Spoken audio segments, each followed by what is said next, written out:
በስመ አብ ወወልድ ወመንፈስ ቅዱስ አሐዱ አምላክ። የመጽሐፍ ቅዱስ ንባብ ኦሪት ዘዳግም ምዕራፍ 21 ባልታወቀ ሰው ስለተፈጸመ ግድያ።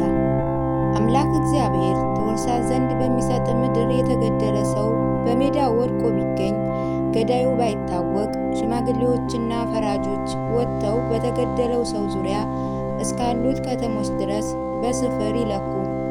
ለተገደለውም ሰው አቅራቢያ የሆነች የከተማይቱ ሽማግሌዎች ከላሞች ለስራ ያልደረሰች ቀንበር ያልተጫነባትን ጊደር ይውሰዱ። የዛችን ከተማ ሽማግሌዎች ጊደሪቱን ይዘው ፈሳሽ ውሃ ወዳለበት ወዳልታረሰና ዘርም ወዳልተዘራበት ሸለቆ ይሄዳሉ። በዚያ በሸለቆ ውስጥ የጊደሪቱ ቆንጃዋን ይቆርጣሉ። የሌዊ ልጆች ካህናትም ይቀርባሉ። በፊቱ እንዲያገለግሉ በስሙ እንዲባረኩ አምላክ እግዚአብሔር መርጧቸዋልና። በእነርሱም ቃል ክርክር ሁሉ ውዳትም ሁሉ ይቆማል። ወደ ተገደለ ሰው አቅራቢያ የሆነች የከተማይቱ ሽማግሌዎችም በሸለቆው ውስጥ ቋንጃዋ በተቆረጠው ጊደር ራስ ላይ እጃቸውን ይታጠባሉ። እጆቻቸውን ይህን ደም አላፈሰስንም፣ ዓይኖቻችን አላዩም፣ አቤቱ ከግብፅ ምድር የተቤዠህን ሕዝብ እስራኤልን ይቅር በል፣ በሕዝብህም በእስራኤል ላይ የንጹሐን ደም በደል አትቁጠር ብለው ይናገሩ። ስለ ደሙ ይሰረይላቸዋል። አንተ በእግዚአብሔር ፊት መልካምና ጥሩ የሆነውን ባደረግህ ጊዜ የንጹሐን ደም በደል ከመካከላቸው ታርቃለህ።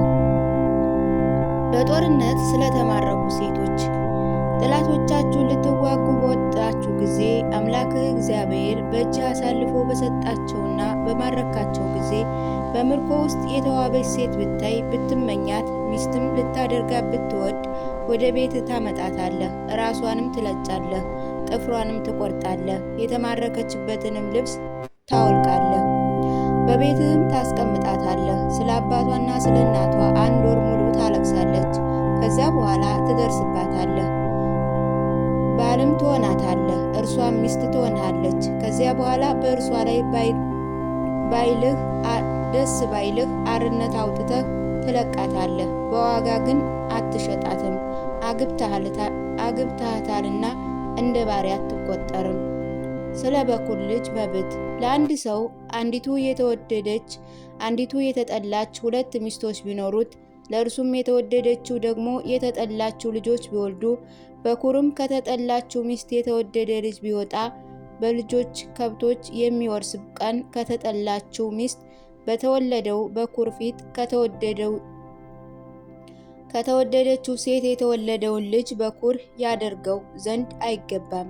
ነገር ግን ከከብቱ 2 እጥፍ ለእርሱ በመስጠት ከተጠላችው ሚስት የተወደደው ልጅ በኩር እንደሆነ ያስታውቅ። የኃይሉ መጀመሪያ ነውና በኩርነት የእርሱ ነው። ስለማይታዘዙ ልጆች ማንም ሰው ለአባቱ ቃልና ለእናቱ ቃል የማይታዘዝ ቢገሰጽ የማይሰማ ትዕቢተኛ አመፀኛ ልጅ ቢሆን አባቱና እናቱ ይዘው ወደ ከተማ ሽማግሌዎች ወደሚኖሩበት ስፍራ በር ይውሰዱት። የከተማው ሰዎችም ይህ ልጃችን ትዕቢተኛ አመፀኛ ነው፣ ቃላችን አይሰማም፣ ስስታምና ሰካራም ነው ይበሏቸው። የከተማ ሰዎችም ሁሉ በድንጋይ ደብድበው ይግደሉት። እንዲህም ክፉውን ነገር ከመካከል ታርቃለህ። እስከ እስራኤል ሁሉ ሰምተው ይፈራሉ። ልዩ ልዩ ሕጎች። ማንም ሰው ለሞት የሚያበቃ ኃጢአት ቢሰራ እንዲሞት ቢፈረድበት በእንጨትም ላይ ብትሰቅለው በእንጨት ላይ የተሰቀለው በእግዚአብሔር ዘንድ የተረገመ ነውና ሥጋው በእንጨት ላይ አይደር። ነገር ግን አምላክ እግዚአብሔር ርስት አድርጎ የሰጠህን ምድር እንዳታረክስ በእርግጥ በዚያ ቀን ቅበረው።